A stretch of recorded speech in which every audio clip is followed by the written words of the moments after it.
So welcome to this event. We are going to ask you to be as generous as you can with regard to tweeting. Let me just, if we will get this to work at some point. Okay, so why the focus on education?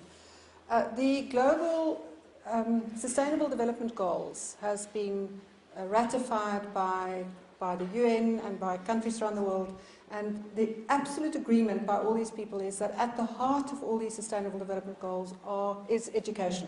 And if we don't fix education, we will not deal with any of the other big issues. Now, in South Africa, we have a massive issue around economic growth.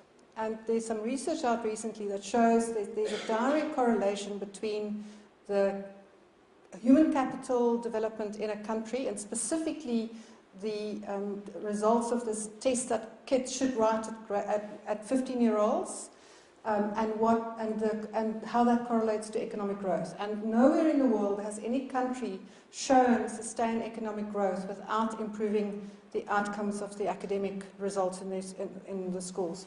So, and then in addition to that, we keep hearing, and the World Economic Forum reminds us that there's this new set of skills that kids need to learn, and they're talking about the 16 skills for the 21st century, but these 16 skills need to be underpinned by a fabulous education. So every child needs to be able to read well, and in South Africa, as we know, that's not the case. So last year, I had the privilege to attend last year and early this year, attend two global summits on education. One was the WISE summit that happened in Qatar in November. The WISE stands for World Innovation Summit for Education. And the other one was GESF, the Global Education and Skills Forum. I went there because Brian Scherer said I should, and whatever Brian Scherer tells me to do, I do. And at both these events, there was a very clear message that we cannot leave education for the people who are currently in the sector. Because it is our future that is at stake, and we all have a role to play. And the fact is that what's happening in our classrooms have to be much more strongly linked to what happens in our businesses. So the theme for the GESF was collective responsibility. How can business, government, and civil society work together to address our education challenges? And what they said, which was quite an eye-opener for I think most of us in the room, is that there are simply not enough examples of this happening, where business, government, civil society working together in the world, because there's these very strong boundaries between these different organizations. So the question I have is, could South Africa contribute some examples to the world? Could we be a contributor to new intellectual property around how to work together? So we have this beautiful thing called South Africa's Vision 2030. Can I check who in this room have actually read the most beautiful vision statement that's ever been written for any country in the world?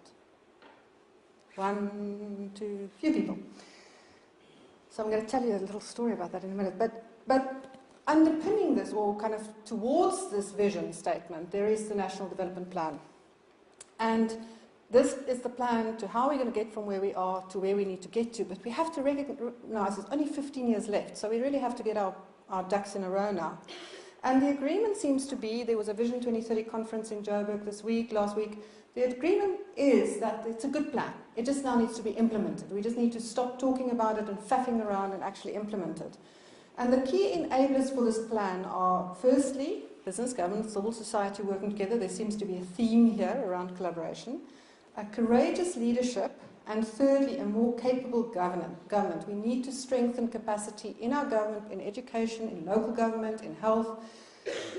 So we realize that firstly, not enough people have a picture of this vision. Not enough people can speak competently and well about the vision statement and what it says about the future. So we've collaborated with DDP, and soon we'll be publishing a poster series that talks about this vision and is a graphic description, and we hope to have in every school in South Africa this poster series up on the wall so that children can start to plan, because this is their future.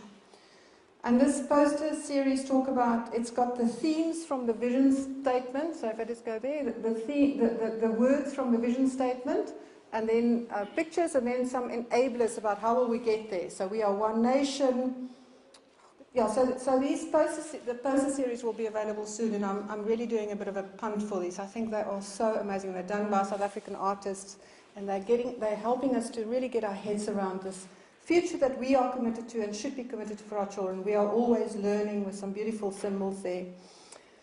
Our elected leaders serve us wisely. Wouldn't that be fabulous? Future we're committed to. We belong together in the spirit of Ubuntu. We live together with compassion and humanity. Our land is our home. Our land is beautiful. We are the future. So, coming back to these key enablers and the fact that we want to change the role of business, we very strongly believe, and I think there are many people in this room who would agree, that business has more to give than money. For a too long time, business was giving funds and then walking away from, outsourcing the problem to some NPO or some government organisation. And actually, that's not this future that we are committed to. Need all of us to share all the knowledge and skills. What David Cooperrider, who's the person behind this video that you saw, said is that the smartest and most efficient way comes from this whole positive psychology idea to get a social system from where it is to an envisioned future. The old way is what we always did. We did a current state, desired state, gap analysis, and then an action plan.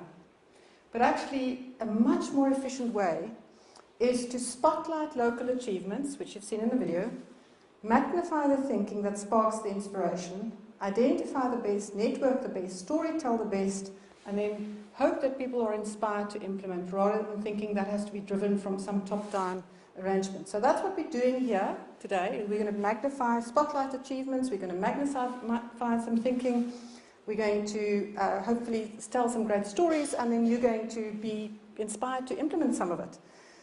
So these business and education forums are part of, thank you, is part of a larger story. And the larger story is that we're going to be running these quarterly business and education events in Cape Town and Johannesburg.